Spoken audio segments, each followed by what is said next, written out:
you played at Georgia Tech for 3 years. You ended up getting drafted by the Ravens.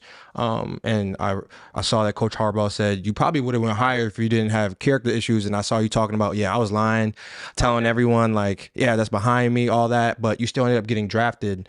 Can you still talk about that moment, regardless whether you were doing all the stuff and the drugs and the addiction, you still got drafted, and that's still a milestone, that's still a pillar in your career. Like, can you talk about that feeling of still getting drafted? It's not something that I could have appreciated until later on, because at the time I was just like swirling and spiraling, man. So it was just like, when I got drafted, I was like, damn, I'm gonna go to Baltimore and like they're gonna find out I'm a fucking addict and like I'm just on bullshit and like they can't trust me. Like, this is all things that are going through my head when I'm getting drafted. And most dudes are in tears and their family's like, like it's the greatest moment of their life. But I'm thinking like, like what's going to happen down the road? Like, I could see my career crashing and burning in flames before it even starts. I can't even appreciate the moment for what it is and how amazing it is. Like you just said, like, because all I can see is the negative and what's going to come and how I'm going to be exposed, you know? So when you got drafted, you were nervous about the future. Yeah. Yeah.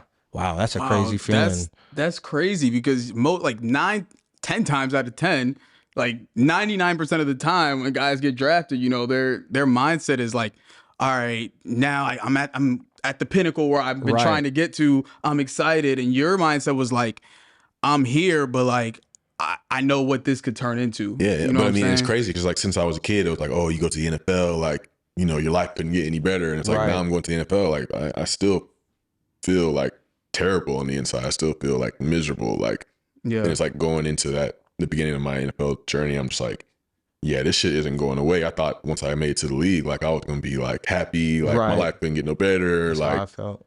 And that wasn't the case. So for you, when you got drafted and like leading into that, were you just like, were you trying to figure out how do I keep this fucking train rolling, basically? Yeah, just how do I just keep pulling the wool over people's eyes? Like, how do I just keep holding this image up of me that I want the world to see, as opposed to like, you know, just never stopping to see like, who am I really, you know?